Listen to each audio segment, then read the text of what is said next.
look in the eyes of my brother. Yo! What it is, what it do, how you be, what's going on out there, internet lands? Welcome back to another episode of the InforMILLy podcast. Thank you for joining us again and again and again. It's your Gary homeboys coming at you from our respective areas in these here United States. And we got a special guest today. Woo! The immaculate, the extremely talented, your favorite songwriter's favorite songwriter. The hit creator. The hit creator. The vocalist with the vocalist. I know it's not really... hey, I'm gonna be the Heather B to your sway, Josh. I'm gonna be the Heather B to your sway. Get him.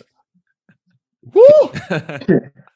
Josh obviously got my cash up that I sent him this morning. Bro, hey, bro, I know coming on the show today. Go ahead, you know what I'm saying? Juice me up, bro. Yo, man. I got you. If there's a song that you love these days, most likely he has something to do with it. He's worked with some of your favorite R&B singers and those up and comers. He's Gary, Indiana's own, currently located in Atlanta. Felly The Voice, Rafael Ishman. How you doing? GI, stand up. We here, baby. I'm back home. Man, we're so glad to have him on. Felly has been a part of this family since birth. He is Marcus' actual cousin. Hey, baby, in the background. I'm sorry. It's my daughter, man. It's all good. It's all good, bro. It's informal. She don't care, informal around here. She's like, forget what you got going on, Daddy. You looking for it. Let me tell you about these crayons I got. Yeah, that's right. Sorry, go ahead. No, it's all good. It's all good. I got you, man. That cash app's going to be.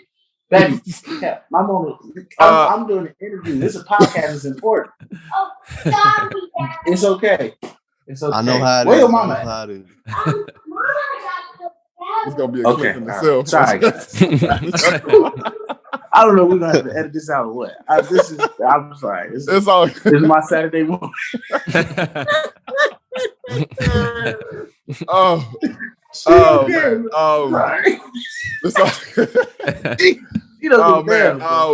We got stories on stories of growing up with this man. But we will spend the entire hour and a half of our podcast going through his catalog, going through his bio and his resume. So we're not gonna stay there, but we're gonna get in conversations with him throughout this. In case of your first time joining us, we are four brothers from Miller Beach, but Felly from good old Glen Park. Niggas get shot in the dark.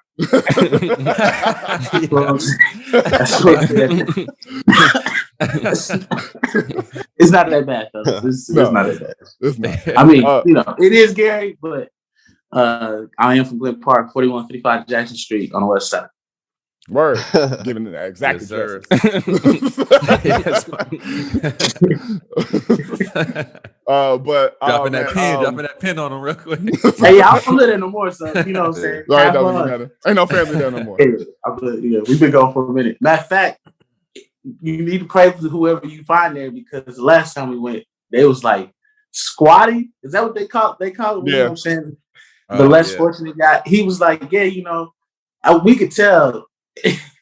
We was like, because me and my family went there to just reminisce and have good old times, and you could tell he was like, we just knew. I was like, yo, you're not supposed to be here. He had like a lantern in there. This whole nothing. It was like broad daylight. Why you got your setup? This is the living room. Like, there are bedrooms in this house, and you got lanterns in the living room. You're not, you know what I'm saying? This, wow, and it's in the neighborhood. So I'm Uncle. I'm watching the house. So, it's always the Uncle Darryl that do it. Yeah, man. So I love the crib, bro. You know what I'm saying? Obviously, you guys are like my brothers. We grew up together. Like I said, I was just saying before we started. we all have a history. Like I'm related to two of y'all, Josh and Marcus, and then Adam I didn't know since Banneker Elementary School, and then Aaron I didn't know since 2th grade. So, I love all y'all, man. I'm proud of y'all what y'all doing. This is, an honor to be here with you guys today, and I appreciate y'all having me for it. Man, pleasure having you too, sir. So let's jump into we're starting a new thing with our show. We have 3 principles that we go by inside of any conversation that we have, and that's being forthright, being vulnerable, and being honest. And so if there are any particular times that you had this week or in recent times where you're like, that was particularly a marker of being either forthright, vulnerable, or honest, throw those in there. You know what, man? I just recently, this past week, accepted a different position where there's more responsibility and pressure on me. And I had to, it was just a super vulnerable moment because I'm working for a startup.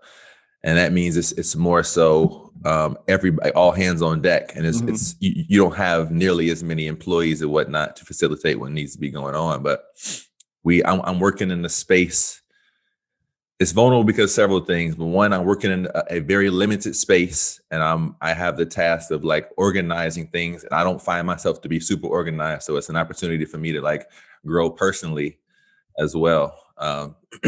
Yeah, so that's like the main thing, man. I accepted it for the very fact that it was vulnerable, and I can kind of see how that like plays in my art as well. It's like forcing me to be creative in different ways, which can only be good, So only up from here, but. And next week, when they be like, when they let me go from that particular position, then I'll let y'all know. So far, so good. So far, so good, man. Yeah, that's very real, man. I have this conversation with my students a lot, being where they often try to run from either being uncomfortable or being tired. Yeah. And that thing I always have to constantly remind them is like discomfort is where growth happens. You don't get growth unless you were uncomfortable. For sure. No doubt, bro. Yeah, man. I'm with you on that too. Stepping into more administrative roles inside of the dance organization that I work for. In addition to dancing is mad uncomfortable. One, because I haven't really danced in a year due to COVID. And so my body is not recovering well at all. And two, I hate administrative work with the burning passion of 1,000 dying suns. And so all of this like grant researching and trying to solidify sponsors and all of that kind of stuff, it sucks.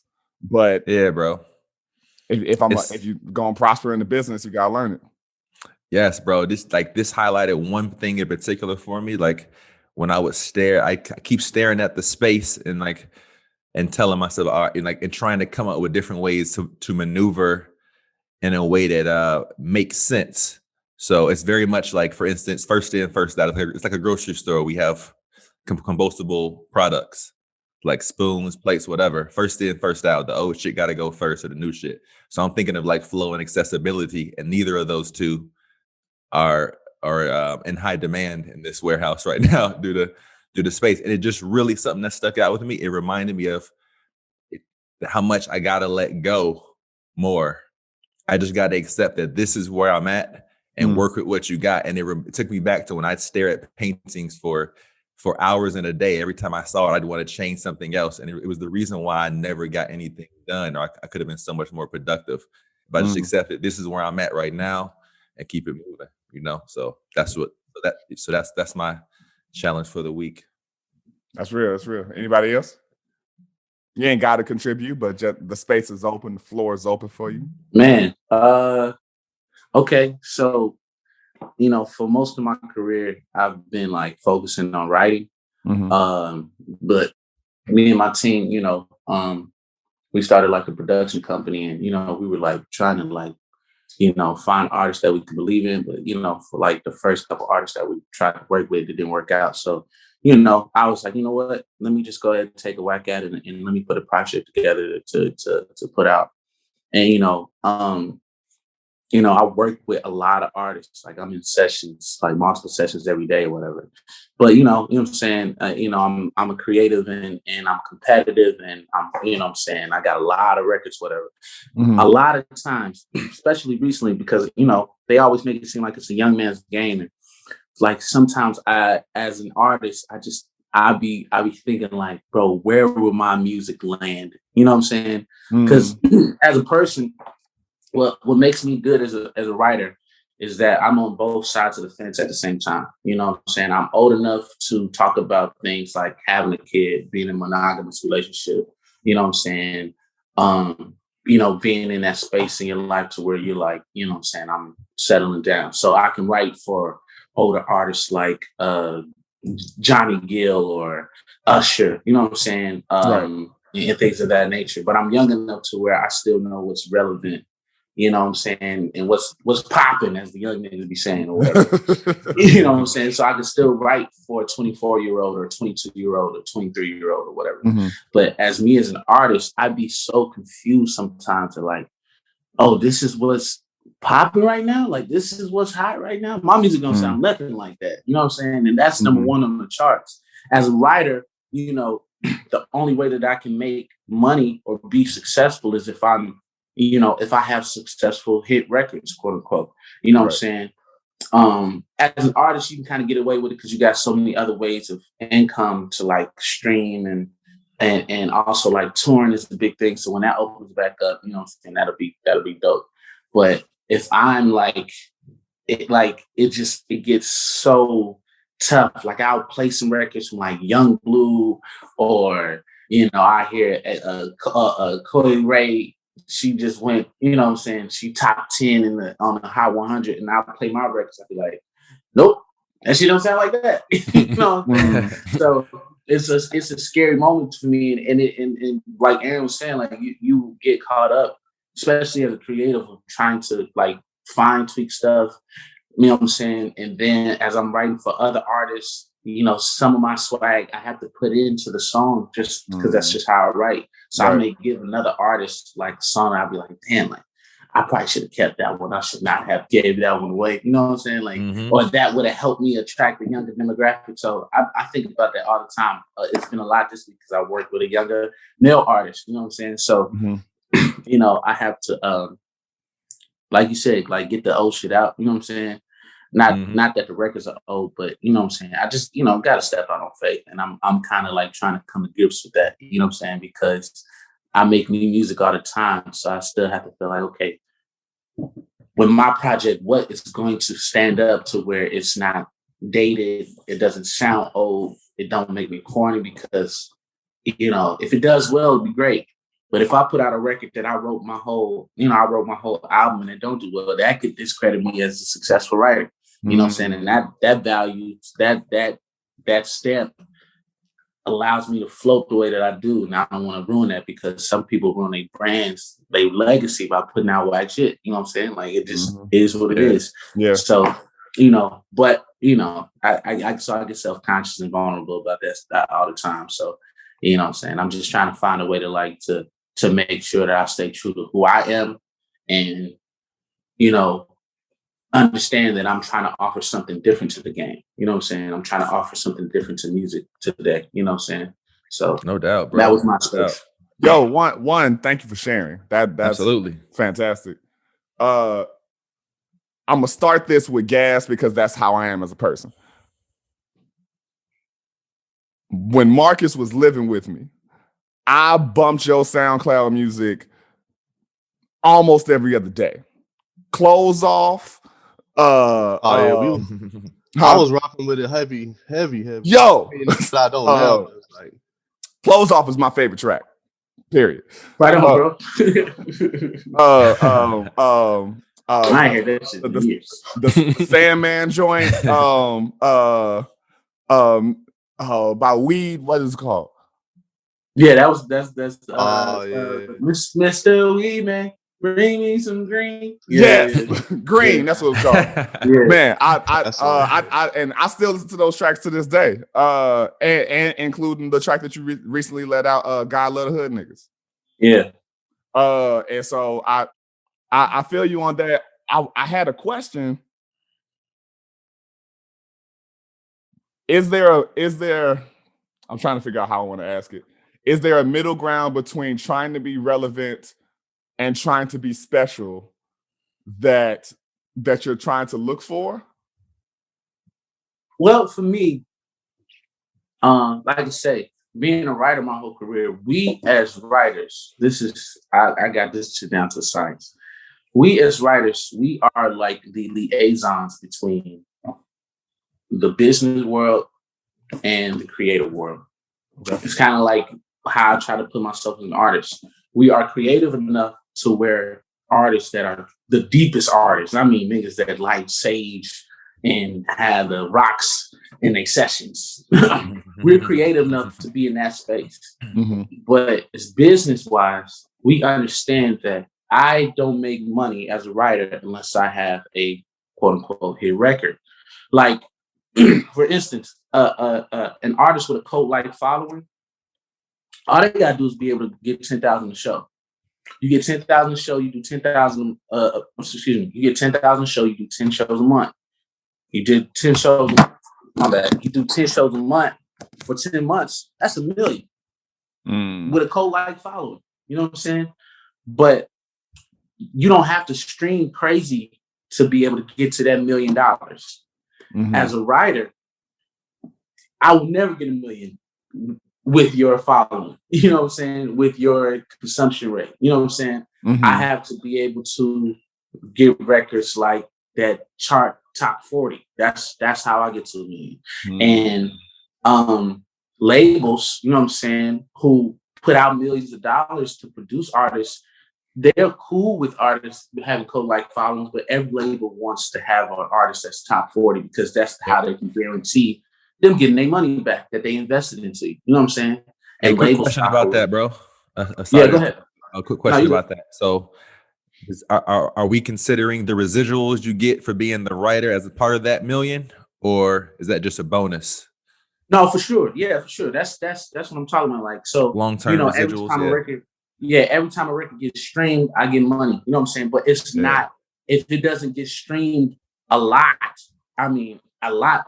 Like, in order for a record to go platinum in today's streaming world, it has to be streamed 1 billion times. Not 1 million, not 100 million, 1 billion times for a record to go platinum. That's a lot of streaming. You know what I'm saying? Viral. It gotta be in the background of one of them viral videos or something. Exactly. Like, for instance, so I recently signed my deal with Sony ATV, Sony Publishing, whatever. I signed in like October. So for like 6 months when they was courting, we was going back and forth in negotiations, I would go on Sony website to like see, okay, who else did they sign? You know what I'm saying? Or, you know, who else are they excited about? I'll tell you, I swear to you, every article that I read about their new signees, the article will say, this writer or producer, just had a viral hit on TikTok. And I was like, damn, this is a well-respected, major music company. And they're referencing TikTok as if it's a Grammy award. They'll say that before they say that, they'd be like, this record, he just produced this record that was viral on TikTok. Oh, he won 4 Grammys. Like, it'll be like that. You know what I'm saying? So with that being said, and then, like I say, being in the system, seeing the numbers for myself, like, I have a lot of records, but the record that did the best for me financially was the Chris Brown record. You know what I'm saying? Like, it went, the record went gold, the album went platinum, or the record probably went platinum by now. But, you know what I'm saying? Like, I seen it with my own eyes. And I did a lot of other stuff for a lot of other artists that I love. But as far as financially, and I got a family to provide for, and I just bought a house, et cetera, like, I cannot not consider that I need, financial gains. Like, we all working in this world, and I don't, you know what I'm saying? I don't want to be a starving artist. That's not what I got to the game for. I don't care what you say. I'm not here to not make money. Like, you know what I'm saying? This is my gift that God gave me. I want provision for it. You know what I'm saying? I prayed for it. I worked hard for it. You know what I'm saying? But like I say, with an artist in the artist space, they don't have to go viral to become millionaires. I swear to you, I see a kid with maybe 35,000 followers on his Instagram, and they'll be on a 20 city tour. like I say, 10,000 a show. That kid is making $250,000 this year. You know what I'm saying? Just off of his small like following. But as a writer, I don't see that much. You know what I'm saying? I don't see a lot of residuals and cold like following. So with that being said, as a writer, we got to kind of play the fence. Like, yeah, I want you to have a great following. I want you to be able to tour, but I want to be able to make money off of us working together. You know what I'm saying? So, you know, that's kind of like the space that writers and producers have to be in. And not even so producers so much, because with producers, they get paid up front. You know what I'm saying? So my fee is my fee as producer, you know what I'm saying? And that's something about the game that needs to change too. You know what I'm saying? They need to pay producers like that. They need to pay writers like they pay producers. You know what I'm saying? Like, you know, I have a stash in the game, I have a resume.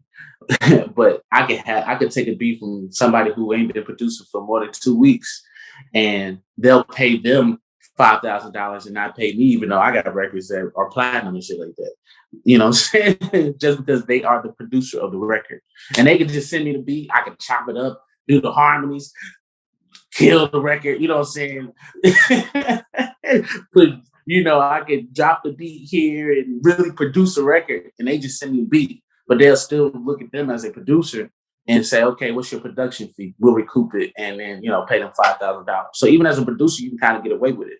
You kind of get away with, okay, with this guy, with this artist who has a cult like following, if he got 10 records and I produce 5 and I charge $5,000 per record, that's $25,000. Even as a writer, I still won't make that.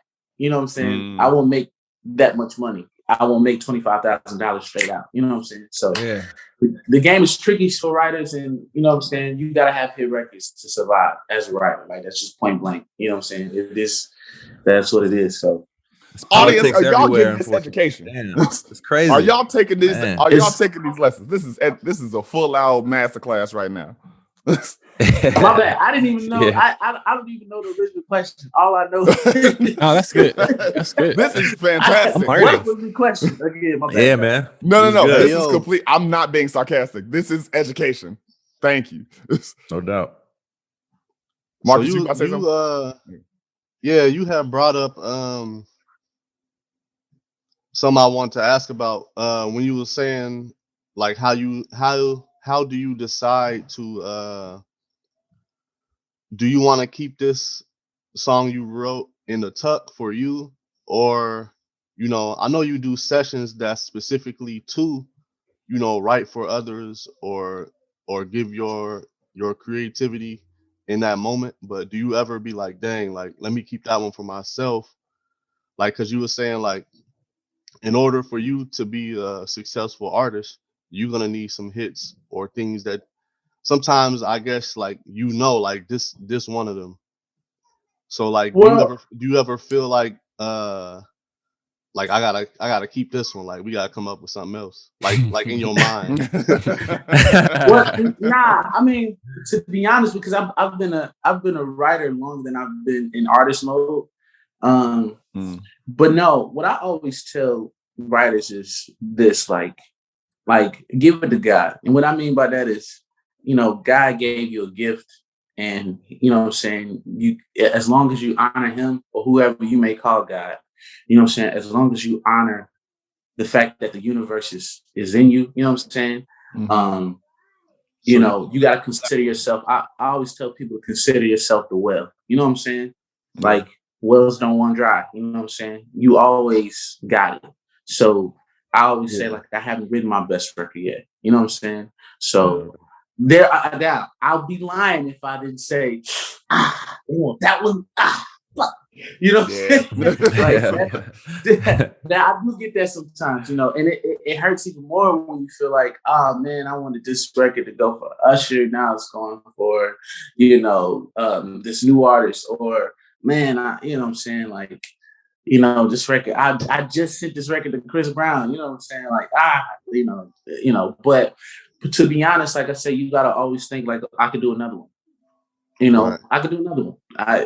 That's record's a smash. I could do another one. And if you don't think like that, you will get caught up in the fact that you know, feel like you're giving away your best records. And you know what I'm saying?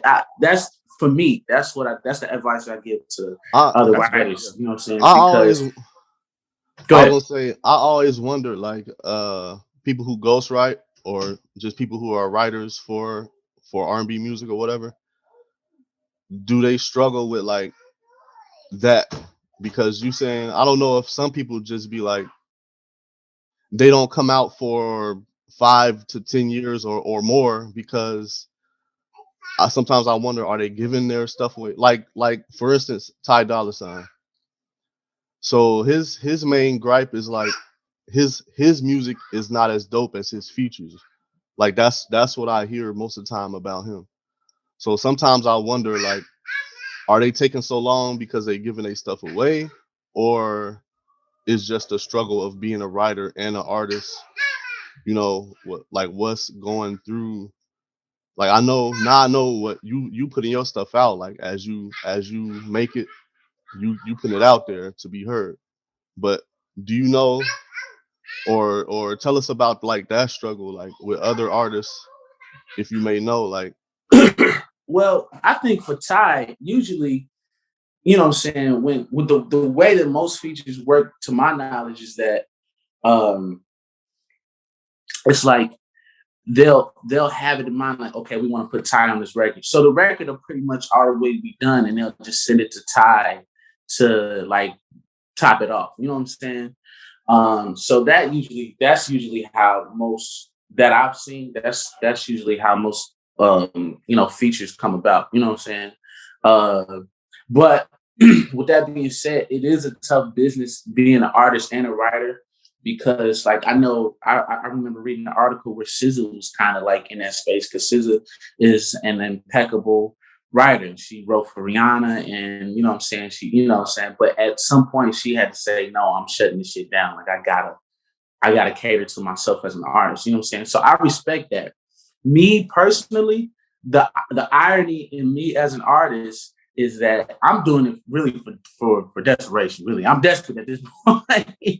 And what I mean by that is I have so many R&B male records and not enough R&B male artists to funnel them to. If I could, I would just sit back and write. You know what I'm saying? I would.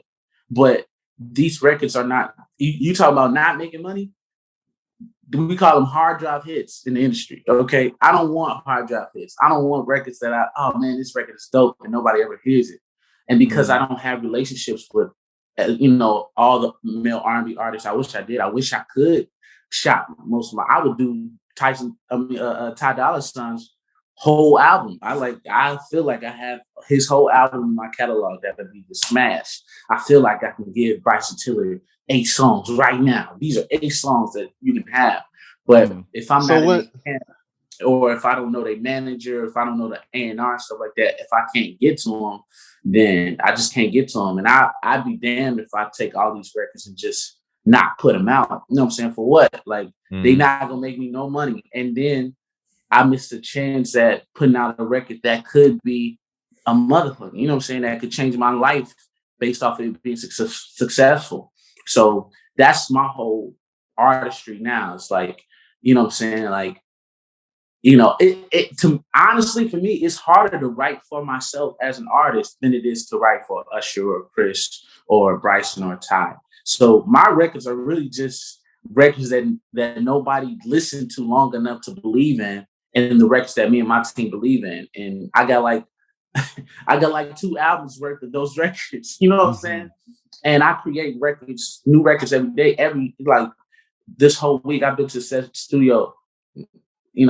I usually try to work between Monday and Friday. I've been in like 10, 12 different studio sessions. That's every week. I write too many songs for me to get caught up. But some of these songs, like I say, are special. And I'll be like, nah, that needs to be heard. And since I ain't an ugly dude, you know what I'm saying, and I'm in the gym, you know what I'm saying, I might as well. You put on some nice you in the clothes, box. nigga, you are. Yeah, you put on some nice clothes and put out a record, and now you're an artist. So it's a little easier from that perspective, especially for males, because it don't take much You know, I could put on a Cuban link, which is what I plan to do. I put on a Cuban link and a black shirt. I could perform in that. I could take a photo shoot in that, and nobody question whether I'm fly or not. You know what I'm saying? So, you know, with that being said, like it can get hard for people. But I write so many records that I got to put this out, because otherwise, this record ain't gonna be heard until 2027. By that time, it'll be dated, or it won't have the same. The lingo will be different. The shit will be, you know what I'm saying? It won't have the same impact. So I got to put it out now. You know what I'm saying? So that makes complete sense. Got you, bro. Yeah. Master classes, people. Master classes. Adam, you about to say something? Yeah, it's all obviously all pertaining to this. So, and this thought actually came to me earlier in this week. So you were mentioning how, like, you know, as a writer, you have to, essentially, if you're gonna make money, they got to be hits. They can't just be like the indie records that, you know, a lot of people aren't gonna hear. That makes me think of like, so like we all have our favorite artists, favorite bands, and maybe they're not big artists, but then as they get bigger, there'll be a section of the fan base like, oh, they're selling out, they're sellouts. But I'm like, I don't like that term, because like you got to remember, it's like they got families too. Right. Like, you know, they're trying to feed their families. They're trying to, and like at the end of the day, I'm assuming the reason why they're putting their music out is to be paid for it. So if there's an artist you like, and then you hear a song on a Ford commercial, I'm not gonna call them a sellout for that. It's like, absolutely not. I think they're being paid what they believe they're worth at that point. And my question is like, this isn't just for Felly, it's for anybody, but it's like, how do you feel about like the term sellout when it comes to music artists? Now, I'm not saying there is no such thing as a sellout, because I'm sure there's a good example of that, but I think people overuse the term. Like as soon as an artist starts getting a little bit bigger, suddenly they're a sellout, and I don't think that's accurate. I don't like that. I have never really liked that term and the way it's used either, because I don't know that person's situation. I don't know the level. I don't know what level of desperation or whatever they are in to get an opportunity, you know, to not take an opportunity. I think It's too easy to be like, no, they're not making shit that I like anymore, so they're a sellout. Like, come on, son. And I think it's different when it becomes a commercial situation, because like and this isn't a commercial, but I remember hearing Sons of Kemet, a band I put in the audio files one time. It's a jazz band out of London. Felly, I don't know if you're familiar at all. But they had a song on Beyonce's Homecoming, and I was like, dope. And that was a big deal, and which no part of me could go, oh man, now it doesn't feel as exclusive to be a part of that fan base or whatever. Like no, like that's gonna help them to lead to more stuff. No doubt. I don't know why I could so much have that type of perspective. I always say, like, look at it. Let's because the artistry thing of it, the art of it, because it's creative, people take for granted the real business behind it. Like, music is the only time where sellout is a negative term. If I have a business and I sell out, that's great. I'm sold out of this. I sold out. That's great. That means that my inventory is gone. That means that I fed my family. I'm good. Let me get some more shit so I can sell out again. You know what I'm saying? And the truth is like, that's what artists have to do. They are independent contractors. They're individual businesses, right? And so the idea is like, I don't want to. What good does it do me that I get it? I like, you know what I'm saying? I'm an artist, but I got to drive Uber for the sake of not selling out. Like, you want to get into your favorite artist Uber car? Like you really want that for your artist that you claim that you love so much, and all you gonna do as an artist is, you know, as a fan, you're gonna spend $100. You're gonna maybe buy the merchandise and go to the ticket. Those are great fans. Those are like incredible fans. Like, thank you. I'm so appreciative to you. But most people could be like, yeah, that's a sellout. All you do is press play on Tidal or Spotify. Right. You know what I'm saying? You're not going above and beyond to make sure this artist can continue creating art for you to consume.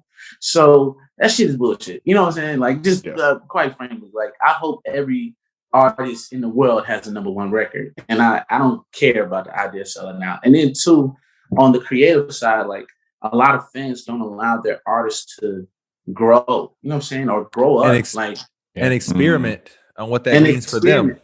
Right? Yeah. You know what I'm saying? Because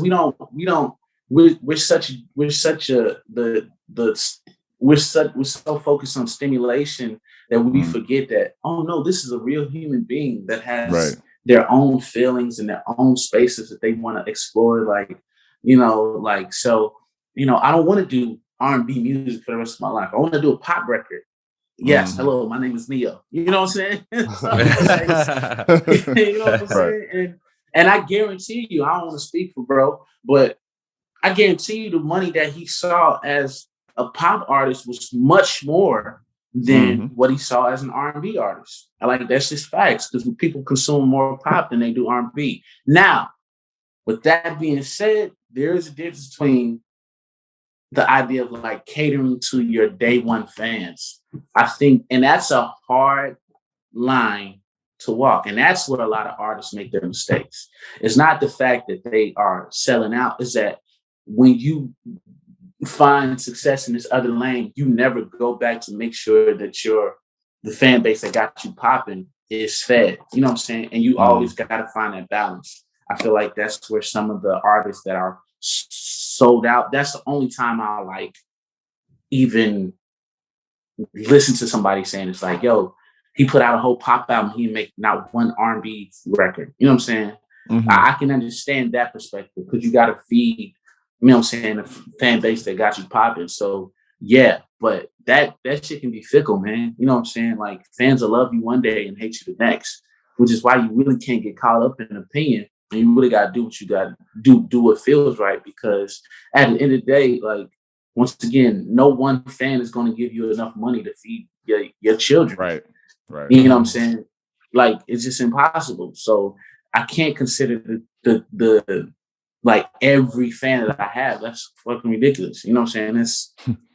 It's just not even. Yeah. I can't even put it into words how fucking ridiculous that is. That's stupid shit. You know what I'm saying? So, but you gotta like try to. It's hard. It's difficult. That's why being an artist is not an easy task, because you gotta worry about what you gotta worry about your original fans. You gotta worry about trying to gain fans. You gotta worry about, okay, what's trending and how do I, you know what I'm saying, does my music fit in that? Or if you just want to be totally rebellious and say, okay, I'm gonna do my own thing, but you didn't accept this money from these people, you know what I'm saying, this label that gave you hundreds of thousands of dollars in advance, and respectfully so, they like, hey, look, bruh, look, I know you want to do your own shit, but I just gave you $500,000, and you ain't gave me 30,000 back. Like, how much longer are we gonna be doing this shit to where you doing your own thing for the sake of art and creativity?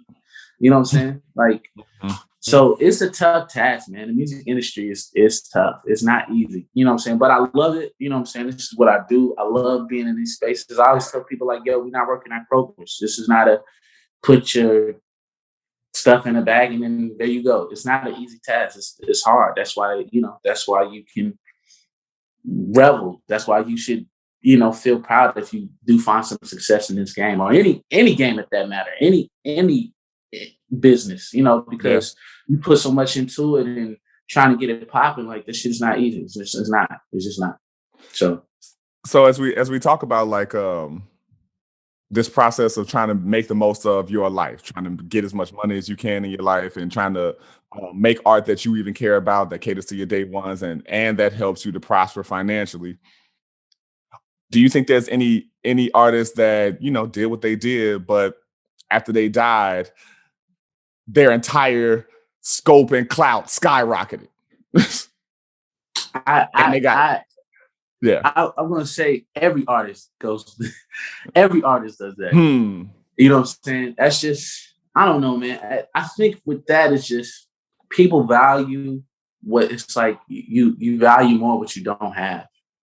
You know what I'm saying? Like we take it for Nipsey. Nipsey put out 7 albums, but it was the album that he died on, the last one, the Marathon, that really got him to the forefront. It's sad that it has to be like that. And I pray that, I pray that artists don't have to go through that. I pray that artists can smell their roses while they're alive. You know what I'm saying? But I think it's the fact that people understand, like, oh, this is the, my bad. I pray that people understand that this is the, like, I think that people start to understand, like, yo, this is limited now.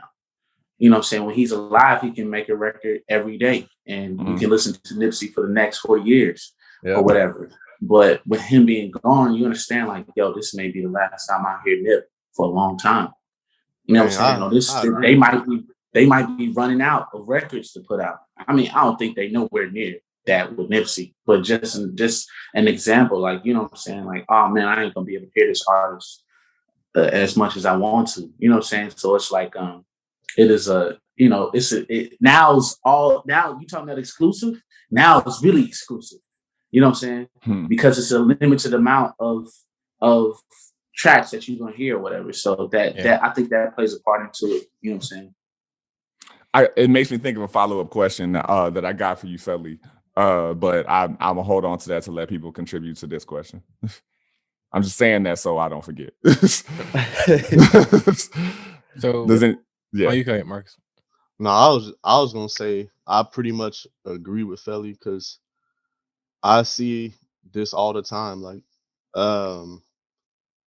it make me really think, like, it's such a contrast with today because everybody looking for artists to kind of mess up, like in like TMZ type of stuff. Like, we looking for these artists to slip up somehow and give us a soundbite, but at the same time, the day that they leave is like, oh, I was there, I wanted their success and I wanted to hear this and that. It's like, it's crazy in that way. Like, it's like they change up.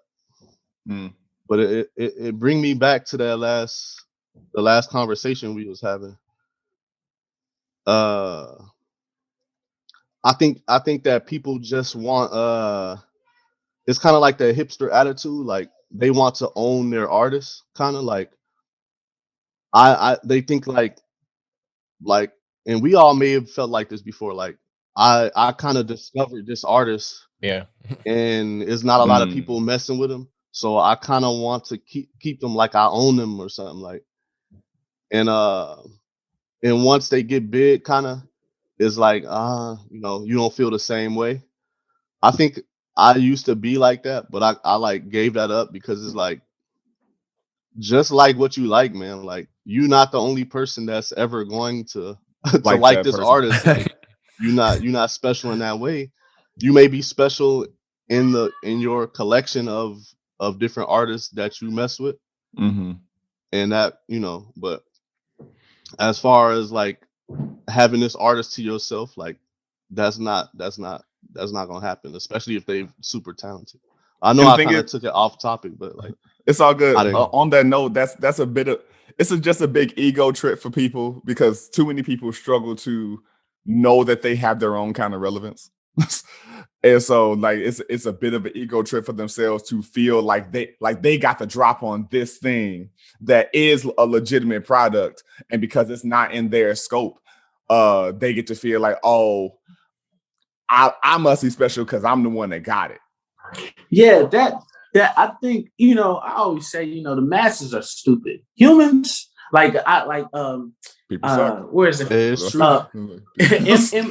So Men in Black. So there's a scene where Tommy Lee Jones is explaining to Will Smith, like, why they don't tell the world about aliens. And he said one of the coldest lines. He was like, the masses are stupid. Humans, like a human individual, you can explain to them, hey, this is this and this is that, and you know they'll get it. But if you put it out to the masses, like it's hysteria, people panic, the fear of the unknown, et cetera, et cetera. So going back to the whole artist thing, it's like, bro, like if I was to sit down with every person that felt like that, I'm like, bro, are you telling me that you would rather your favorite artist starve because you want to keep them to yourself, as opposed to them being able to have room to continue to create music? Mm-hmm. You know what I'm saying? Like that's such the irony in that. Like, you know what I'm saying? Like that doesn't make sense. And then too, what good is it if it just benefits you? Like that's such a right. Yeah. You know what I'm saying? It's like selfish. Like yeah, that's selfish. Yeah. Like, you know, who wants to listen to music that I'm the only one to know lyrics to this song? Like, you don't want to share to your friends, at least your mama, you know, your girl. You don't want nobody else to enjoy it, to have this piece of enjoyment in your life. Like, you know, you want it to be that much of a getaway to where can't nobody else like it. That just don't make sense to me. You know what I'm saying? Like, and maybe because I'm a bad dresser and I've never been like, I've been cool, but not like the cool kid. You know what I'm saying? Like, so I just think, like I say, like, you know, like stop being selfish, nigga. You know what I'm saying? Tell somebody, you know, like, you know, it's Go funny ahead, too, man, because there's somebody all the way across the globe who's also doing that same thing about the same artist, and you have no idea. You think you're the only one. There's somebody in who knows where doing the same thing, and they the only one who know it. You know? And I'm speaking personally. I'm speaking personally because I know I was that person. It was. Because I'm like, when you get to introduce music to people and whatnot, that gets to be a bit of an ego gas to you because you're the one that got to introduce it to them. You know, you're the one that I put you on, like I put so important that I put you on. Like. It was like, oh yeah, I told them about that. You know that, especially. Like, no, I already knew that. Nah, I put you on. And like that's so true. And you wait, like, so you allow somebody to tell a story about it, and you wait for that part when they say, "Yeah, Aaron, you know, I heard that from Aaron." By the way, I'm like, yo, you better fucking tell the truth. Hey, tell the truth. That I get. Now that I understand. Like, if you put niggas on, like, hey man, give me my credit, man. Like, I'm like waiting, like, I'm gonna let y'all have this artist, but just know. I didn't hear you say my name. Right. Because especially in the how you hear about that? In the dance choreography world, like, let's say I put you on an artist and then you make a great piece to some of their music. And somebody's like, oh my God, where did you find this? If you don't say my fucking name. Niggas be sitting at the recital like this. They better put my name in this goddamn I'm the reason y'all know this song. I'm the reason why y'all hearing this song. They better put my name in a program or something. I get that. I get it. The music is provided by the artist and Josh. Curated. Some random ass person. They love Marcus Larry. What has he done? Yo, just to go back to that first question though, man. I think was the original question. Are they overhyped? Do people get overhyped after they die, or it's like? Yeah. I think so. So the answer for sure, I think, is yes, sometimes, but we're talking about all artists, I'm assuming, just in general. Who has right? It, like your general experience, you know. Yeah. You don't know. I think it was spanning over all to me. Like, yeah. Now, when you say overhyped, what do you mean? Like, so do you mean like, are they giving like too much praise? Are you saying it like that? And when I say too much, I don't mean and I think this is Adam's question, so he can clarify. But the way I interpreted it anyway was, it's not that it's more than they deserved, but it's more than they would have gotten had they not died. Correct. And just to give an actual example, which could be a hot take. For example, everybody, like, it's if you're giving your top 5, top 10, you know, hip hop artists of all times, if you don't mention Biggie or Tupac, suddenly it's blasphemous that you didn't mention their names. I like both of those artists, but I'm not sure that Tupac would be in my top 10. Biggie, he probably would be, but if they're not in your top 3, even, like, you've Brooklyn in the committed- house. You've committed treason, and it's like, come on, man. Like, I feel like let me throw on my Averex real quick. I feel like if they were both alive, though, I don't know that they would be regarded as, the greatest artist that ever. Yeah, there's multiple examples like that. I don't know if y'all remember this back in the day of on 106 in Park. When Aaliyah died, Rock the Boat stayed at number 1 for 375 weeks. And I was like, was this song number 1 before she died? Damn, man. So that's tough. Just going back to the whole Nipsey situation, I think Whack 100, if y'all don't know who that is, he's a manager for like Game. For the Game and shit. And, Mm-hmm. Blueface Hunters or whatever. He had the same sentiment about Nipsey. He was like, Nipsey was on his way and he was doing cool, but he wasn't like a legend. That's what Whack 100 was saying. And I don't know, man. I think that's, I think that we be talking when we talk about like when we talk about art in the form of music and shit like that, like we kind of leave out like it's that balance again. Like half of it is business, and then half of it is the creative. And with creative, it's like it's all perspective. You know what I'm saying? Now, me personally, and I agree with Adam, I don't know that I would put Tupac in my top 5 as greatest rappers of all time.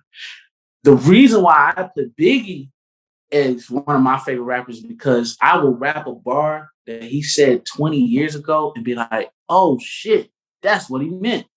That's why I put Biggie in my top 5. So it's all personal preference, but of course, I'd be lying if I didn't say like, am I really gonna miss this rapper? You know what I'm saying? Like, I feel for his family and da da da da. But was I really listening to his music? Like, no, I wasn't. You know what I'm saying? So it just is personal. It's personal preference. But like I say, in business, just going back straight to the business thing, the fact that there's a limited amount of something is already going to drive up the value of it. You know what I'm saying? Like there's a limit because it becomes that much more exclusive. So I think, you can, if you just put it into that space, then you know what I'm saying? And then, niggas gas everything up. You know what I'm saying? Right. Niggas and that's been happening for so long. Like when I first read the question, I thought of like paintings. I thought of Van Gogh, who's an artist.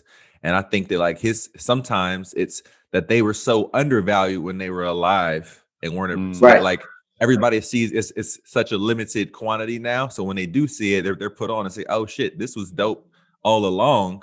So now let's go on. So now let's jump on the bandwagons. I think in his case, in some cases, they're just so undervalued and so unappreciated that there has to be a contrast when you finally realize, oh, they were dope as hell.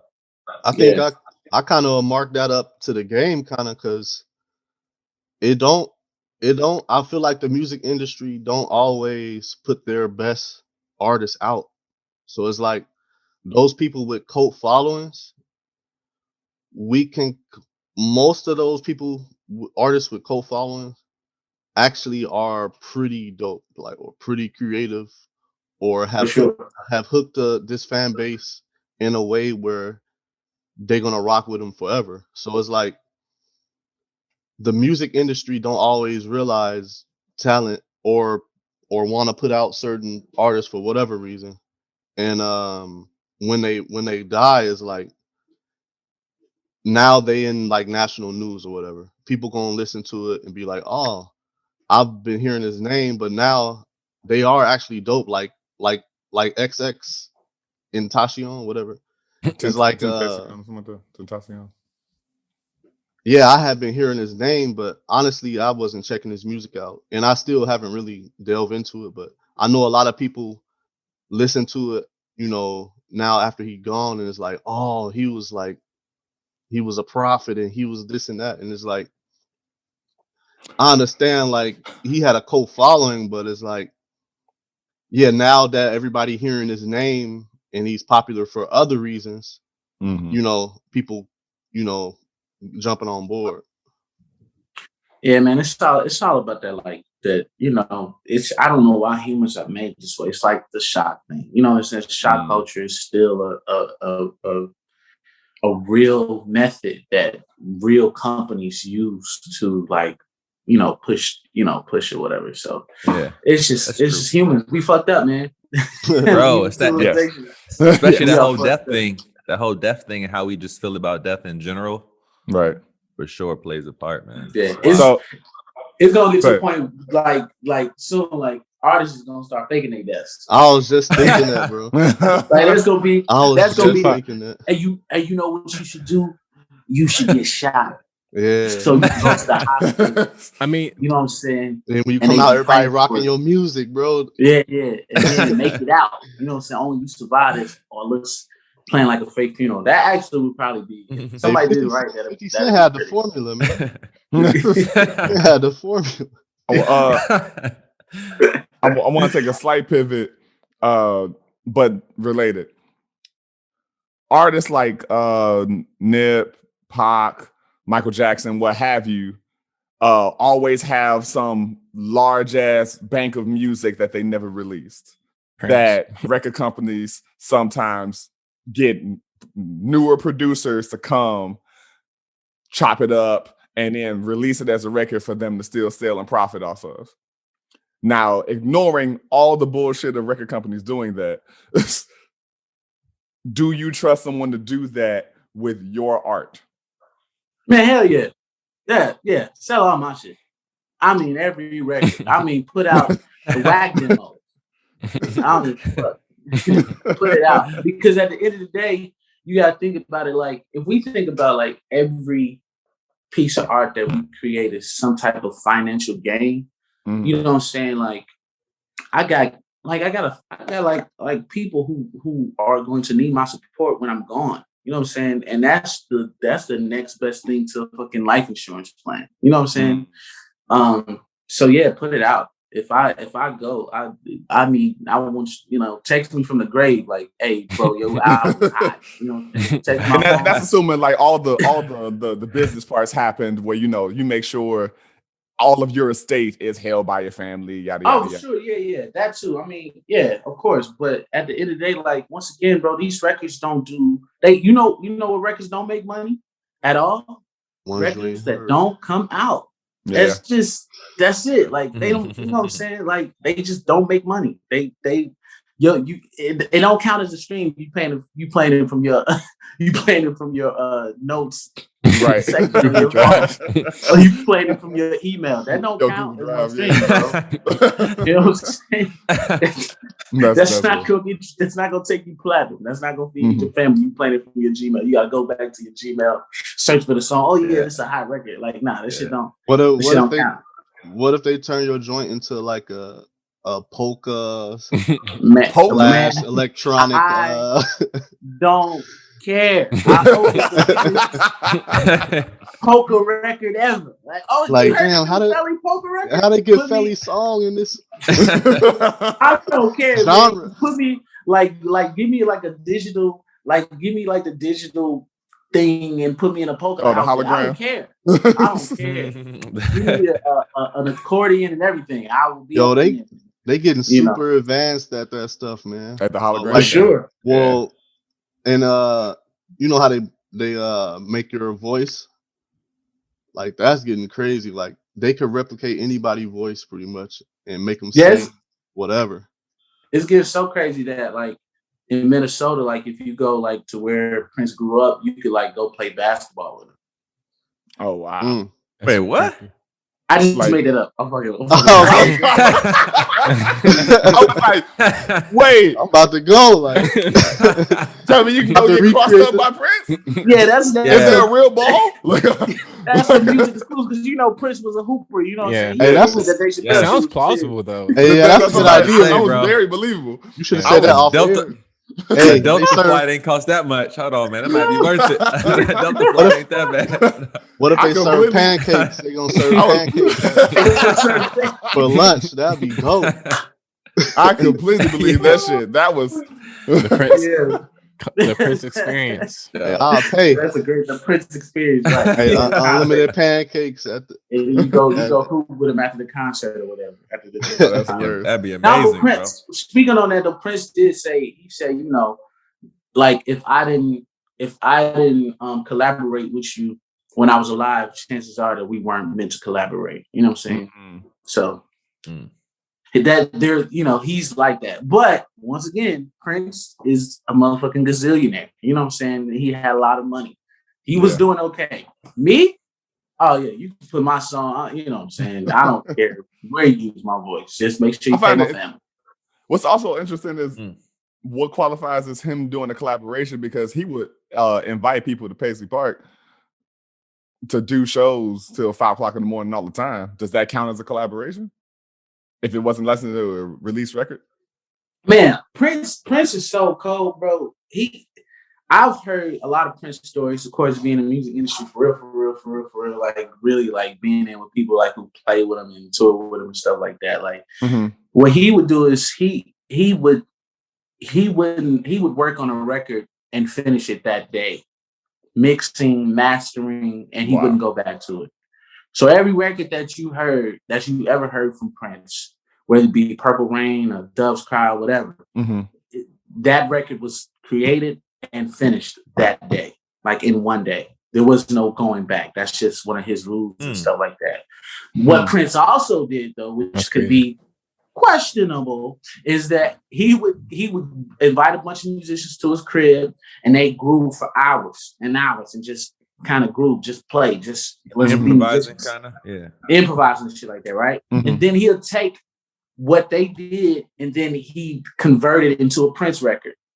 But in production, credit wise, you would only see produced by Prince or whatever. So you know, like that, and like you know what I'm saying, like damn, Prince took that. He gonna have to get snatched out that blouse. He's gonna have to get snatched out that blouse, yo. You took that Lauryn Hill process at the crib when you jam. You put that in fucking Dove's Cry. You want to give me credit, so you know, like. Hey, I done heard about a lot of producers, especially like Dr. Dre, do that type of thing. Like somebody will like have a part of a beat or whatever, or like let's say a piano, and he'll take the beat and like make it his own.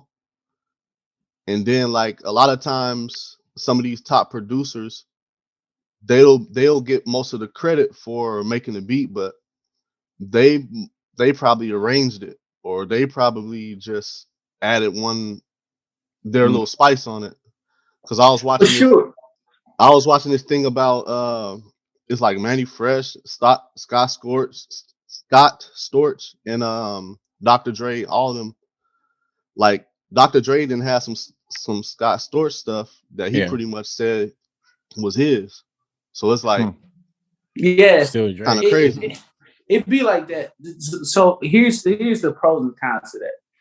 And like, and this is some real shit. Like, just going back to the whole business thing. They're not, at the time when Scott Storch did DRE, you know what I'm saying? Would you be like, damn, the song is named DRE, Jesus Christ, you know what I'm saying?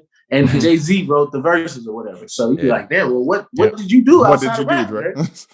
But with that being said, like, Scott Storch knew that they're going to pay him. He's going to get more money being associated under Dre's name than he would get for himself. Like, I have a friend named Damon Thomas who's a big producer. He's an incredible producer. He's done stuff for Rihanna and Chris and the Dreamgirls soundtrack. Blase. He said he was at this point in his life where he was doing well as a producer, and he had a publishing deal offer from EMI, which is a publishing company back in the day, and he was working with Babyface. So he could have took the deal from EMI where it was like, maybe like $500,000 or some shit like that. But he decided to go with Babyface. And, this is in the 90s where Babyface is on fire. Babyface is getting paid. LaFace.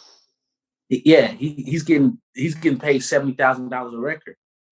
$70,000 a record. And so he told Damon, I'll give you, I can't remember the number, he was like 25 or 30,000 for every record that you do me on. So yeah, Face got the look, but he made $500,000 in a year as opposed to trying to figure out how to make $500,000 for 3 years. You understand? So there can be leverage in the way that you align yourself with who you align yourself with. Right. So it's not always a bad thing. And I tell producers like that all the time, like that's just the way to get on. You know what I'm saying? Where it gets messy is when they already big.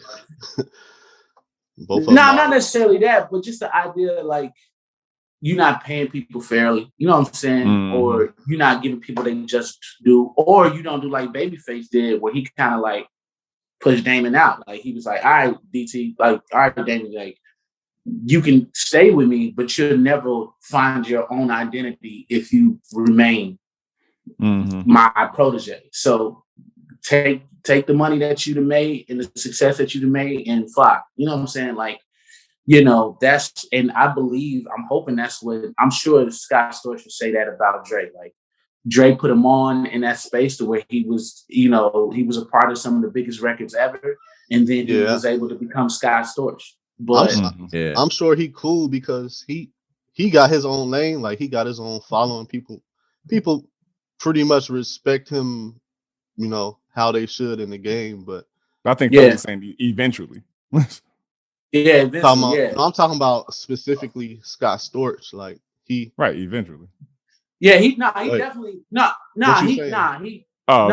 Storch definitely. Scott Storch definitely is just he is Scott Storch. Yeah, I mean, but what allowed him to become Scott Storch is having hit records that had nothing to do with Dre. You know what I'm saying? So I was gonna say, like, because I heard this thing about like Timberland like took kind of a beat pretty much, and it's like the only time that I think that's kind of dirty is when the artist that's unknown don't get nothing out of it, you know. If that don't even come out to the public, like we know to see how it sounded, how it was before Timberland grabbed it, and whatever. If you don't give him credits, then I think that's kind of dirty. Yeah, that's not the game. That's not the way the game's supposed to be played. You know what I'm saying? That's not it. I don't agree with that. I understand the idea of having a protege, you know what I'm saying, and having somebody come up under you. But the idea is to like I took this oath, especially during like the whole racial tension that we had last year.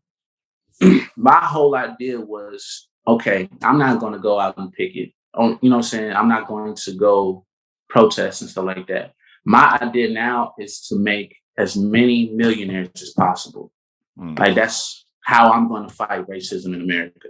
Make as many millionaires as possible, include myself, of course, but as many millionaires as I can make. So if you ask Scott, I'm sure he'll say, Dre helped me become a millionaire. Like Damon will say, Face showed me how to become a millionaire. You know what I'm saying? So that's what you want to do. And I think half of your legacy is what you do for yourself. And then the other half is what you do for those that the next generation. You know what I'm saying? So, you know, that's... Yo, Felly, remind me to holler at you after the show then. Let's make this money, dog. That's what I want. I want to make as many millionaires as possible. And I think if you have that in your brain, like, you know, that I think that'll help. And Dre to make some millionaires. Like Dre made a few millionaires. You know what's interesting too? I think there's like different extremes. I've heard similar stories about Kanye, but on the opposite end of the spectrum, where like if you walk through the studio and you like trip over a table or something, like he'll take that thump and put it in the beat and then give you credit for it. You get paid for it. I love that. He just any little contribution, you get something for it. Yeah, I love that idea. Kanye is one of those. He's one of those artists that he feel like everything contributes to the vibe. So, like, I remember hearing a story that you know, he was in the studio session and somebody had on some pants like some type of like different pants that he was just a fan of. He ended up putting that in the song, even though the person didn't say shit. He gave them a percentage of that record. You know what I'm saying? Because they influenced the creativity. And who knows what the record would have sounded like if he didn't have those fans to go off of. So, you know. Streams to, man. I Inspiration is free. Yeah. I bet people around him trying to do notable stuff all the time. Hey, Kanye, what do you feel about this jacket I got on? I just tripped. Look. You like how these corduroys sound? And all loud and stuff. Hey, that sounds like a hook, don't it? Now, with that being said, I'm gonna tell y'all this. I do hate the opposite of on the creative side. I hate because as a writer, you got to collab. I hate when I'll be in the booth, right? And let's say I'll just come up with a line like walking down the street.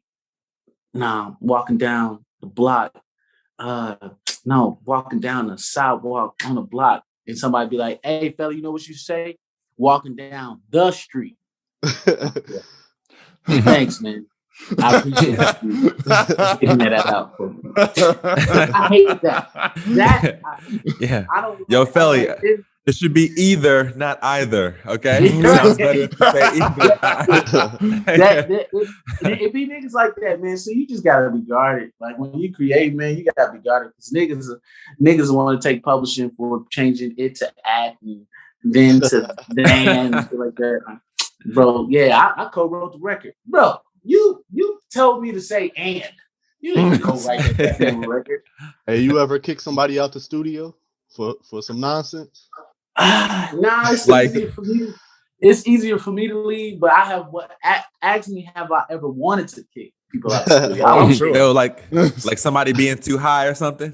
I ain't never that. I can deal with niggas being high. That's cool. Because I could ignore that. I hate the people that swear. Because you know what? I tell people all the time, man, there is no formula to having a successful record. Like, if I had $100 million, I would bet $100 million that nobody knew that Lil Nas X, Old Town Country Road, was going to break records. Yeah. It literally broke records for being the #1 record on Billboard for 46 weeks. Like, nobody, not the producer, not the engineer, not Lil Nas X, nobody knew that that's what that record was going to do. So why do I care about your punk ass opinion about whether this is a hit or not? Because you really don't fucking know. You really don't. That's what they be saying. This ain't no hit, man. This ain't no hit. You hear that. And then, my ego, because I'm, I'm still from Gary. I'll be like, oh, this ain't no hit, huh? Oh, okay, all right, bitch. All right. No, I bet you I seen this shit. The Chris Brown will be a hit. Hey, you ruining the vibe of the studio, man. Like, what you here for? It'd be like that. So I've been trying to remind people, man, like, yo, bro, you really don't know. And I've worked with Babyface before. You know what I'm saying? I worked with Babyface before. Like, I cried before I worked with him. You know what I'm saying? It was a really emotional moment. And Babyface would be like, what y'all think? So if Babyface asks an opinion, and this is like one of the greatest writers of all time, if he asks an opinion, who the fuck are you, bro? Like, who are you? Like, your opinion is only valid in your mind. Like, it don't go no further. You know what I'm saying? Like that's, so, but with that being said, like, I try to be a team player, and I try to, I try to consider everything. And I think people who work with me would probably say that I'm flexible, and that's probably one of the reasons why they like working with me, because I try to consider everything that everybody's saying. But I've heard some ridiculous shit. I've heard some but I can't believe you just said that out your mouth, bro. You know what I'm saying? Yeah. So it could be like that, man. It's just crazy. So to keep this going through, we talking about music and artistry and all the indulgences. So why don't we get into some drugs? A word. So there are no consequences for overindulging. There are. I'll say that again for the audience. Put on my berry. There are no consequences for overindulging. right? Which one you going with, or which combination you going with? We got liquor, right? That doesn't need to be explained. We got plants, weed, shrooms, peyote, DMT, salvia. We got pills, your oxys and all of that. We got the hardcore drugs. We got cocaine, heroin, piss and yeah. Yo, Tracy Morgan said black folks call it heroin. I said instead of heroin because you take that shit once and you hook from heroin. I love that fool, man. I was listening to Tracy Morgan all last week. One of my Tracy Morgan's great. Ever, bro. Speaking of artists, amazing. So yeah, we got the hardcore drugs. We got cocaine, heroin, PCP, meth, crack, etc. We got the GMOs, Molly, MDMA, ketamine, bath salts. We got sex and kink. We got adrenaline, right? Because they can artificially produce adrenaline, and there's the adrenaline things like if you jumping off mountains and skydiving, base jumping, etc. Or straight unhealthy foods, your salties, your sweets, and all of that. Which one you really delving into?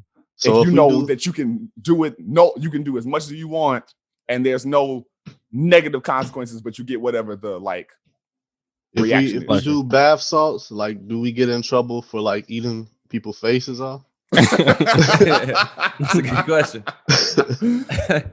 you just go around eating people, eating everybody inside. I mean, everybody, that's cool. They on bath salts. Yeah, but we should probably run. By the way, we should probably run now. Is this question directed to me? This is everybody. Oh, okay. All right. I'll be sitting out on this one because I have experienced drugs before and they are not my friend at all. That's real. Like, I like to say I have a low high tolerance. So what that means is that I can hit like a blunt once and I'm gone for far too long. I remember I had did the edible and all I can remember is being in my hotel room and I had made this song and it went like this. I don't want to be hot no more. I don't want to be hot no more. I don't want to be hot no more. I don't want to be hot no more. I sang that song for 2 hours straight. Somebody called Ty Dolla $ign to get on. Bro, that's hilarious. I didn't change. I didn't change a word. I didn't change a note. I sang that same line for 2 hours straight, bro. You know what's funny, man? I was actually about to ask you, like, how do you think your art would change if you were like, if you were on different drugs or whatever? How you think your songs would come out? Now I know. I've probably written like maybe one or two, and this is out of like 1,000 songs. I've probably written like maybe 1 or 2 songs high, and I just I turn into like this like Marvin Gaye character. You know what I'm saying? Like and I tell my homies like when I be working like, hey bro, don't let me get in the booth when I get if I hit this blunt line, I'm not working. But then like, well, no, Felly, go ahead, get in the booth. You know what I'm saying? And this one in particular time we was working on this record and they had it on loop and I probably saying that shit the same way. Like if the line was A, B, C, D, E, F, G. Yeah, I like that. Yeah. Yo, hit it with a little Charlie Wilson. Ooh, yeah, you're right. Yeah, I don't like drugs, bro. I don't like drugs. I don't like working while I'm impaired because I don't know. I don't be knowing what I be doing. I be fucked up. But I wish I could though. I really wish I could smoke weed and create. I wish I could, man. I really do. But I get paranoid. You know what I'm saying? I get all types of feelings. So I'm out. I'm tapping out on this way. That's real. I do completely get that. I've had a similar experience where I don't know what strain it was, but I smoked once, and I don't even particularly care for Chicago footwork like that. But I do think some of the beats are hilarious, like that. Dun, dun, dun, dun, dun, dun.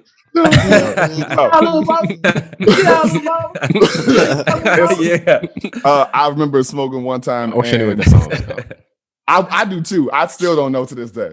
But I remember being in my house and for like a good 45 minutes thinking that I was footworking, standing still and singing some song and in my head being like it was a hit. I made up a footwork song, That and bitch I got on just knew I was going off, and nothing was happening. But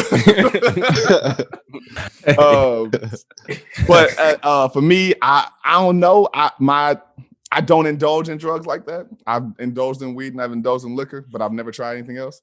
So I'm gonna go for the easy answer. I'm gonna go sex and kink, and so that means that I like, one, STDs are not a thing, and two, in this fictional world, Oh, this is interesting. and two, there have been some areas of the kink world that I was like, oh, that's fascinating. If this wasn't incredibly white, let's go to a dungeon and let's go see some shit. I want to, strap a go-kart battery to somebody, and bro, I definitely heard some stories about that shit. Oh yeah, man. Between like meat hooks and backs and all of that kind of stuff. Yeah. I'm just curious. Those little secret sex clubs be secret for a reason. God damn. Oh yeah, they got them. Turtle They got them.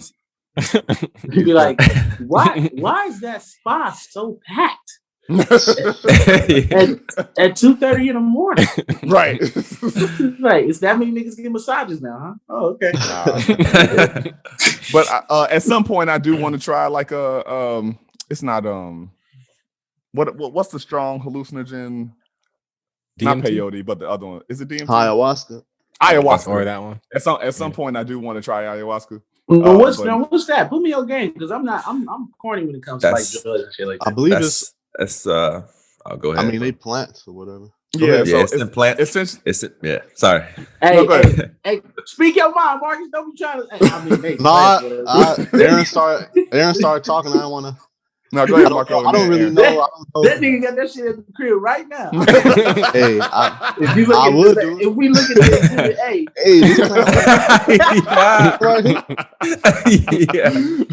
what we waiting for? But it's gonna be a flower. Then it's gonna be that purple flower, man. Found by the Lake of Minnetonka. These flowers. I got the official Black Panther right plant right. So pretty much with some hallucinogens are stronger than others. To my knowledge, ayahuasca is a particularly potent one. That I've always heard you do not do that without a guide. Like somebody to take you through the experience of it, because people talk about seeing the end of the universe and all of that kind of stuff, or having like out of body experiences. And so that I would try. I had a chance to try shrooms, but I was in the middle of Wyoming around a house of people that I did not know, and I was like, yeah, just because I want to fuck her does not mean that I'm going to do this. And so I understand that. Now, I won't say for myself, but I will tell Moni. Y'all know Moni. It's for the listeners. Moni's my twin brother that these brothers know all too well. Moni did tell me this is, he is, thank God he is he's a minister of music at a church in New York. So I don't want to incriminate him, but I will tell this story. He did say the first time he tried shrooms in college, and this is kind of what led him to God.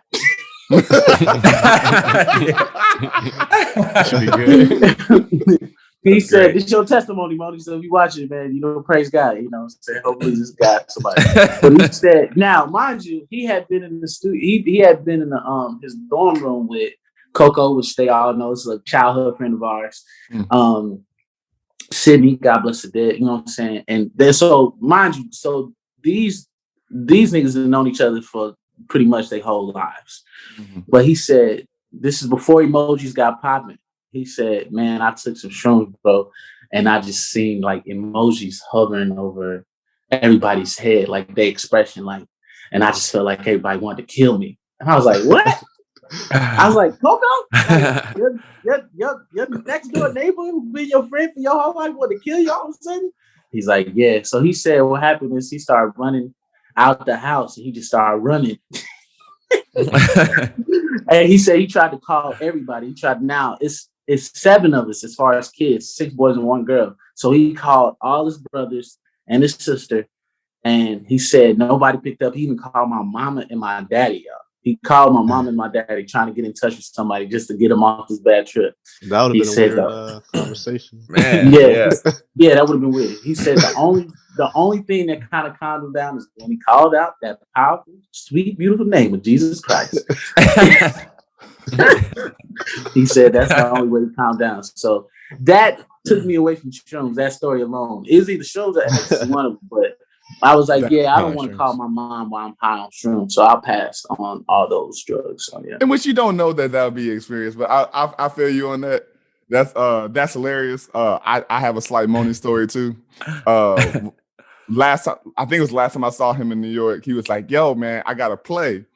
I was like, "Oh, cool, man. I'm here. So tell me when it is. I'm gonna come support." And it was at his church. He told me nothing about the play, nothing about the church. He just said all the way. It's all the way at the last stop on the L, which is the ass crack of Brooklyn. And I walk in, and so I was like, "Oh, cool, black folks. That's to be expected." I was like, "Oh, there are no pews. It's all just freelance chairs. That's weird." Okay. And then all of a sudden the service starts an hour and a half late. Damn. And then as they're going, that's kind of also expected to black people a little bit. Yeah. But I was like, hold up, are they speaking French? And that was when I realized it's a Haitian church. So I was like, wait a minute. Why does Moni go to a Haitian church? I don't know. So we just sitting here, and now the church is packed out. It's hot as ass.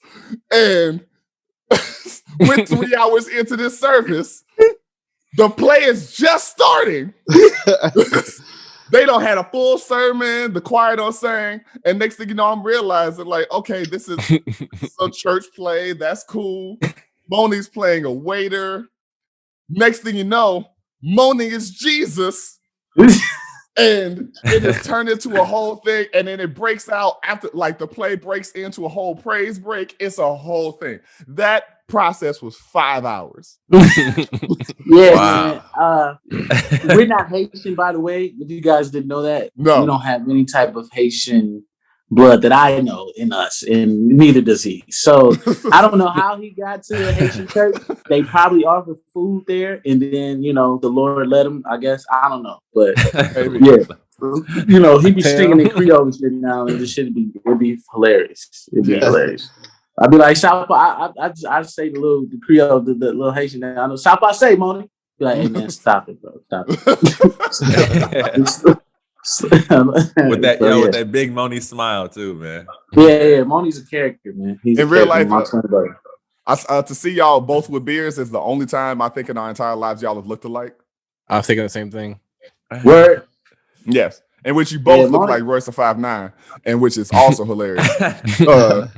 Yeah, but Moni, the only thing is Moni started growing bald at like the age of 18 or 19 or some shit like that. Right. So, yeah, it was weird. It was weird. I said, see, should did them drugs, bro. Yeah. Yo, Aaron, Marcus, Alder, what y'all got on this vice list? All right. Well, unless y'all two want to go, unless y'all got your minds made up. I'll go. Yeah, go. So originally I was gonna pick like plants or one of these other ones, but really adrenaline is like the best one on here. Cause it's like that what's that movie with the pill? Limitless. Limitless. It's like a limitless pill, man. It's like having that all. No, I wouldn't want like adrenaline 100% of the day, like yeah, like being a manic or crank, whatever, crank. Yeah. With that kind of that you're constantly putting yourself in like life-threatening situations. Yeah. I mean, the kink. I mean, sex could give you adrenaline. But that's what I'm saying. Provide, like, so, yeah, we do these things for that. It's like the morphine in our brain or whatever. For sure. But if we just have adrenaline, it'll be a straight shot to that. So it's like I can get a lot of stuff done. I could be focused. You know what I'm saying? If I'm always have access to that. So I think I'll choose that. What? But the thing is, you never hear people. Oh, my bad, Felly. No. I was just saying. I agree. I agree. I'm with you on that, Mark. But you never hear like people go like, "Oh, I had an adrenaline high when I did this book report." Like, yeah, true. In terms of focus, if I'm like, "Oh yeah, man, I need to build this budget." Let me like, who I had an adrenaline high as I like, you know. I never hear that scenario. Yo, take that pill. It's gonna change the game. You're like, hey, now try it out. I'm gonna be honest on some real talk. Like, when I think I perform best when I do have that. Like, I can't necessarily say it's adrenaline. Like, just going back to like you on the studio, spot, like, yeah, like that nervous adrenaline. Yeah. It really allows me to like deliver. Like, when I be nervous, every time I go into the booth, I'd be like, bro, I could fucking ruin this song. Like, I could really fuck this song up. Like, if I fuck up, everybody's gonna leave. They're gonna be disappointed, and they're gonna feel like, damn, we really wasted our time inviting this nigga Felly to the studio. I think about that every time I go to the booth. So I that's like adrenaline for me for sure. So I like performing in that because it just allows my mind to like fire a little faster, and I put pressure on myself to perform. So I'm with you on that, Marcus. I'm with you. I like that.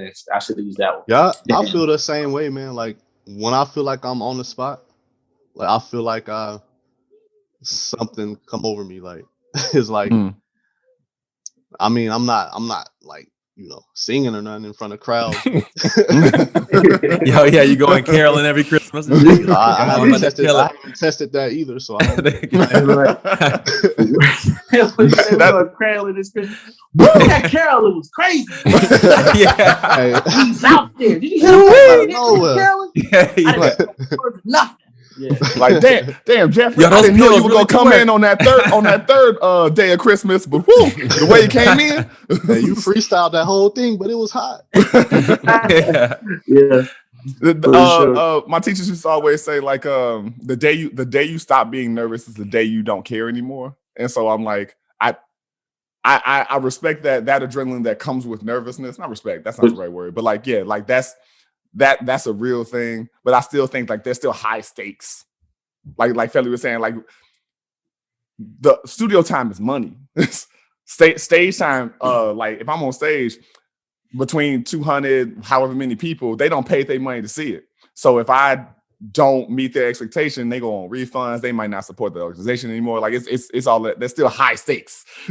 Yeah, that's a lot to carry. I'll be thinking like, go ahead. You saying since it's high stakes that what about the high stakes makes? No, I think to my earlier point of adrenaline, kind of, you never hear people talk about having adrenaline rushes in calm situations or in like quiet situations either. I wonder, can you count it as an adrenaline rush if it's not like, okay, like I gotta get on this bus, and you stand and you standing on the bus stop? Is that really adrenaline? I don't know. That you might be. Yeah. Yeah, I don't know. I gotta look deeper into that. Like, sometimes I don't know if sometimes I get a thought that's like, dang, that's a great idea, or I'm gonna do that next time. Me too. And I don't do. Is that adrenaline when you get that, or is that because it's kind of an excitement, right? I think, but at least for like, me, it's I guess more quickly fleeting, right? Sometimes I would consider it more like intensity. Like if I'm like really focused in the zone, I don't think that's necessarily nervousness or maybe adrenaline, but for me, it just feels like intensity, and that like pushes me through in like my focus level. And it like that excites me more than like a nervousness actually would, I think. But see, and that's why I don't do drugs, fellas, because when I smoke weed, everything feels intense. Like, oh, I'm about to brush my hair. Oh shit! Like, you feel the bristles. I'm gonna have these waves in 2 days. Let's go. yeah. And I fuck around and brush my hair for 3 hours straight. I don't like that shit. I can't Well, all right, let me go ahead and We throw definitely mine used out. to do that back in the day, though. Right. Yeah. Brush our hair all day. Yes, it did. Put that little pomade in there too. That's another reason why Moni is bald. Just put that out there. That nigga he used to use that 360 grease religiously. He used to be crazy with the brush, yeah. rag and all that. Yeah, he used to have like a do, and then Aaron, you could put your voice out there, but that nigga Moni used to have like a do rag ritual, and Yo, he had an altar. He had an altar. Yeah, he had like a mantra that he would say, like, he used to say it in the mirror, right? He used to put his do rag on slowly. And he used to have like wet towels. I don't know where he got this from. Bro. Speaking affirmations into his scalp. He had to take his shoes off before he hit the altar too. Out of respect. Then the magnet earrings. Had to get the magnet earrings. Hey, I know you ain't here, Moni. You can't defend yourself. Yeah, We got I meant no harm, bro. I meant no harm. You deserve it. You deserve that. That nigga went bald. 2 years later, that nigga went bald. Put on that 360 degree grease to his head. Go ahead, Aaron. I'm ready, bro. I'm listening to your advice, bro. That's where I got. So I got my hat on because I'm going bald. I'm almost there, bro. I'm almost there. Let's see, man. Well, I've definitely always wanted to do DMT. I've done salvia before. I was skating with some homies, bro, and literally, I wasn't doing tricks, but my shadow on the brick wall was doing tricks that I was trying to learn. For real, yo. That's tough. That hallucinogen, that shit. The good thing is it only lasts like about 2 minutes and it's over. Okay. That 2 minutes felt Wait. Now, what drug is this? Salvia. This was salvia. How do you do that? I'm interested in that one. I smoked it. What form does it come in? It's like a leaf or something like that? I don't know. It was just. I think it It was already rolled up, bro. I was just hitting something from one. I was hitting something from one of the homies that I probably shouldn't have trusted so much. Hey, that was my life like that. I don't know, bro. All I know is it worked. All I know is it worked. Man, okay. I would love a drug. Now, if that was the case, if I was only high for like 2 minutes and that was it, and I didn't get addicted, I would definitely try every drug. Because that's the only thing. The highs last too long, bro. Like, I don't want to be high Thursday when I smoked on Friday of the other week, bro. I don't want that. Cocaine might be the drug for you then. Yeah, bro. I heard some crazy stories too about that. I got a homie who did cocaine for the first time, and like his heart was racing so hard that he had to run for hours because if he stopped, it felt like his heart was going to burst out of his chest. So literally the plot of Speed was happening in his literally, yo. Yeah, literally. Like now with that being said, that is an era that I wish I would have been a part of, like the Funkadelics and shit like that. Like my homie is like Jazzy Faye, like Jazzy. I that sounds like a flex. I'm sorry. It's not a flex. It's just he just happened to be my homie. But his pops was in the Barcades, and the Barcades used to be tutored by like the Funkadelics and not the Funkadelics, the Parliament. You know what I'm saying, with George Clinton and shit like that. He said them niggas just do crack, bro. I believe crack. Have you ever heard their records? Their records be slapping, bro. It should be incredible. So I probably wouldn't have did crack, but I wish I probably would have did coke if it was popping in that time. Yeah. I probably would have did that. So this is a question that we probably won't be able to answer, but it makes me think of this.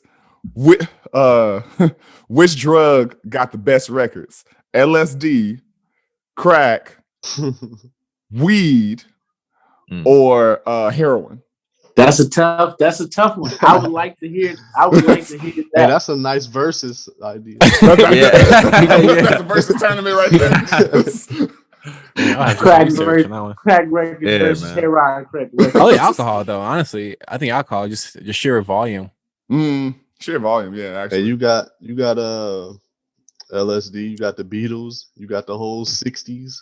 Yeah. You got Jimi Hendrix. Hey. Ooh, yeah, that's true. That's true. That's true. I even seen that Billie Holiday. I don't know if y'all seen that Billie Holiday movie when she was doing that boy. Yeah, that hair wrong. That hair wrong. Okay. Adam, Let me go ahead and just pick one so I can let Adam go. I have done mushrooms just really quick, and I literally was on the couch for like 4 hours, and I felt like I was being like sucked into the couch, so I wouldn't encourage that. Sounds like my type of thing. Yeah, it wouldn't. I mean, it was no hallucinogen aspect of it, but my stomach was being sucked into the couch for hours, so that shit lasted a little tad bit too long. So it's probably down to the sex and kink or the sweets, and I'm probably going sweets. I want to fucking carry a honey bun around my neck. I can eat that motherfucker. You know what I'm saying? I'm choosing sweets, bro, all day. So now I know if we get rich enough to have chains, we know what Aaron's getting. Yes, sir. Get an iced out honey bun clock. Your boy don't need to play clock. We good. Twizzlers chain. Yeah. You just want $1 billion, Aaron. What do you want? I want the biggest honey bun you get. AJ, what you got? All right. So for me, I mean, I haven't done much, so it's kind of hard to, But you have a general scope of some of them, though. Like of what their effects are. Yeah. So I'm gonna say this. I've been interested in the Molly, Maryland, Massachusetts, type of thing. MDMA for the people that didn't catch that. But so I've been interested in that, but I think I'm gonna just play it safe though, and probably just go plants. Shrooms. I've never done shrooms, but I'm open to it. So I just heard some terrifying stories though. I think I might have mentioned this like a long time ago here, where like some guy did some super powerful strain, and then he went out to the woods with his friend, and I guess he had a camera with him, and he kept dropping the camera. He just would pick it up and drop it, and he kept doing this for like hours, and that was like that was like the trip or something like that. Oh, sure. So I guess so you got some deep. Yeah. He should never play a sport then. Yeah. That's that. I thought you were gonna say something like he died, but I think that might have been worse. Perpetual dropping stuff. Apparently this guy is apparently this guy considers himself to be like a mushroom expert, and so he knows all the ins and outs of all the different. And he was saying that that's the one that he wouldn't recommend anybody take. So I would take him up on that. And but yeah, I'm gonna say plants. I mean, I'm okay with weed. I don't have any issues. So word. Random because we brought up mushrooms. I don't know if y'all know this, but like Colorado, especially Denver, is so ahead of the legal drug game that since they were the what's the word, like the pioneers of legal weed, they've moved on to not only decriminalizing but making recreational shrooms available to the public. I also heard that they not them specifically, but it's something. Dang, I forgot what it's called, but they got this weed, like a new like synthetic weed that only lasts spice? like it's I guess it's like that, but not like gonna kill you. Because I was like, there was a kid at Wirt Emerson that got killed from synthetic weed. Yeah, it's like a new thing. It don't last long. I heard about it, and people have been talking about it. But I guess they like moving towards, which I don't understand why they have to come out with a fake version of something that's natural. Yeah, but man, illegal in a lot of places. That doesn't make sense. I don't that either. I don't know, man. Just weed. Out of all the drugs, weed just bro. Like I've been to LA a couple times, and every try to go, I do the whole when in Rome thing, and I specifically like asked this dispensary guy, like, hey man, you know, I don't want to have anything that's gonna have me like tasting the air or questioning God and no shit like that. I just want to be able to like smoke weed and like sit I on the said, you in couch. the wrong place, brother. No, so, yeah, Right. but he's like, yeah, I got this strand, man. It's called cake batter, da da da da da. And bro, I hit it once and I was like, all right, this is cool. I'm with this. And then I hit it again. I was like, no, this is I asked you specifically not. Now I taste the cake batter. I taste cake batter in the air now. No, yeah, right. I was like, bro, I don't want this. And by the time I hit it, it was too late, bro. I was like, now I got to suffer through this uncomfortable high, me being high for the next 3 hours. I just can't do it, bro. I can't do That's drugs. real. Quick question for you before you wrap up. Yeah. So when you smoked, are you like in a position like are you it's like midday you're doing things, or is it kind of like you're just chilling at night, you throw on some music? Like what has been your environments? I'm just curious. Okay, so when I was in LA, that was like a midday, like we didn't have too much to do. Like, you know what I'm saying? It was like maybe like the day before we had to leave. So I didn't have no sessions booked or whatever. So I smoked and I was just trying to like, I figured if I gave the details and with them having so many strands available, like I would be cool. I was not cool. It fucked me up. Every time. I remember I asked a nigga for some Reggie. I said, hey bro, give me your wax strand. And even that got me high. It got me so high that when I was driving, I was on my way to another session. I was driving and I really contemplated like just getting out of the car and leaving it where it is and then going back to the studio and having somebody come pick it up. That's how high weed gets me. Even the Reggie, bro. And then I'll be working with like, the interns at the studio. They was like, whatever, like this cool. They knew it was Reggie. Me, my body reacted completely different, man. I get paranoid, I get nervous. So I've tried to do it in all like states. The one time I ever got high and I enjoyed it, it was a weed pen. And I was sitting on a couch and it was like 2:00 in the morning. I was sitting on a couch and it gave me that feeling that Aaron was talking about. I was like 10 steps away from going to the bed of where I was sleeping that night. And it took me like an hour to like think about actually taking those 10 steps. That was the only time I ever like, okay, this is cool. Like I thought about the 10 steps, like every step, like, but I just don't like drugs, bro. So I'm not that type of creative person. I wish I was though. Atmosphere and ambiance is so important, man. Yeah, that's why I was asking, because I'm not one that's gonna smoke at 12:00 in the afternoon. Like it's always gonna be at night. It's always gonna be like a thing. Like I'm gonna either play music, I'm gonna watch comedy. It's always gonna be like a thing, because because it's a minor altering drug. So like you don't want to just be like, for me at least, I don't want to be like out and about doing like shopping or anything, because it's like I'd rather just be sober minded if I'm gonna actually be doing something. But I that's know why I was asking. Yeah, I know a number of people who like they function better high. Yeah, they process information. Yeah, look, I know and the niggas work, etc.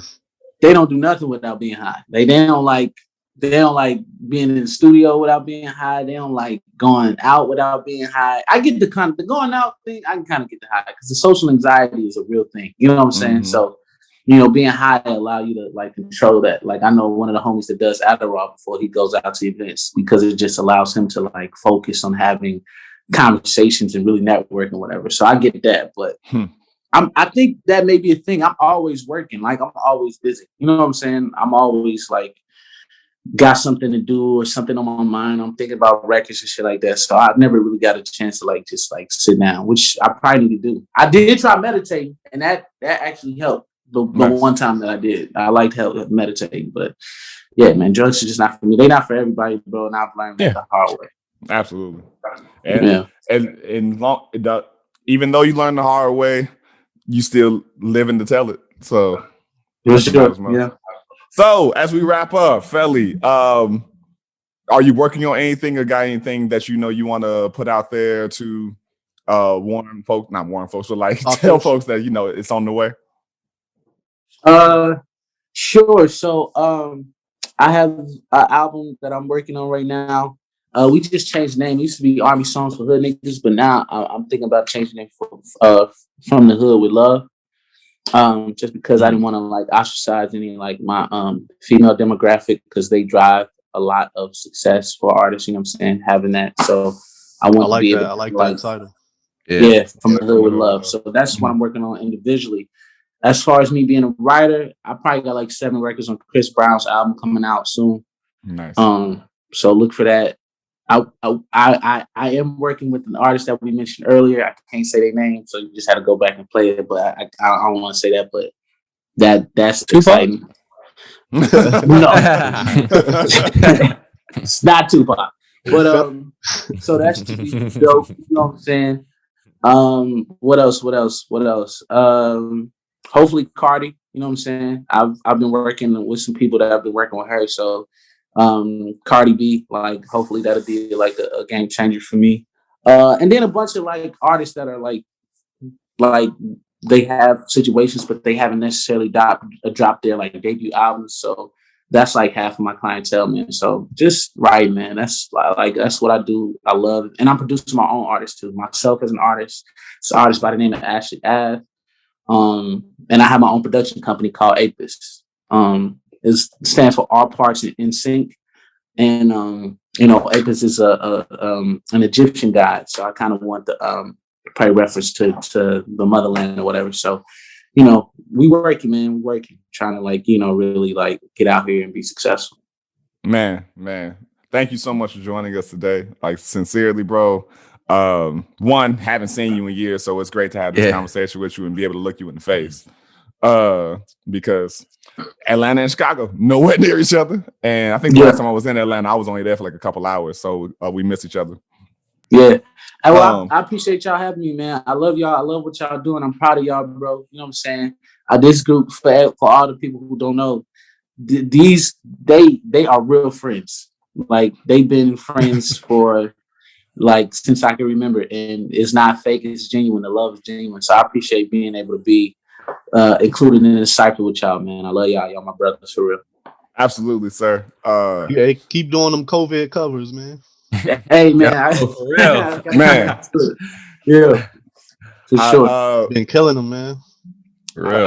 I can still recall one of the I remember the day I went, that man's gonna be one of the biggest deals I've ever known. We were in New York on the ferry to Staten Island. I remember this. And we were and out of nowhere, I see a crowd go to a part of the boat, and it was because Felly was singing. Felly, I don't remember this at all. Really? I do. I remember this distinctly, that you started singing on the ferry over to Staten Island because we were going to the Statue of Liberty. Mm-hmm. And next thing you know, the whole ferry was over there just watching you sing something. This had to be like an elementary, right? Fifth grade. Fifth grade. Yeah. Damn. Wow. Yeah. That's dope. I don't remember that at all. It probably because I used to sing everywhere, and I used to sing to try to be cool with everybody. I realized I was a lot more socially awkward as a kid than I knew. Now I do remember this one. Adam, you'll never remember this. I know Adam remember this. So Adam was our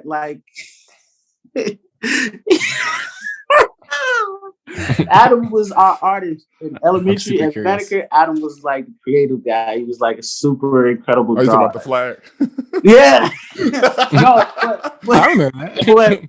But it was like that because Adam used to do. He was really tough. What was Goku? Dragon Ball Z. He used to draw the dopest Dragon Ball Z characters, and I used to draw a little bit, but I was nowhere near that nigga. One time, that nigga, they had a trip to where half the class stayed and half of the class went, and Adam was on the trip. He left, and I was in the part of the class that stayed, and so for 3 hours, I was the man that could draw. Oh man, you draw this cool. And then Adam came back and he drew some shit and it killed my shit. And I was like, yep, I'm gonna stick to music.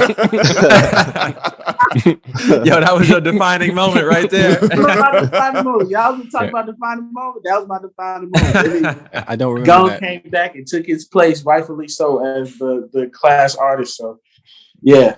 What's so funny about that? Dope. What's so funny is I do remember drawing the characters. I never watched the show though. Yeah, that's But I did. I loved the character. I liked the way they looked, but I never actually watched the show. I just like that's the way the weird. characters look. Yeah. I guess I was a poser at that point. Man, this is a damn good episode, y'all.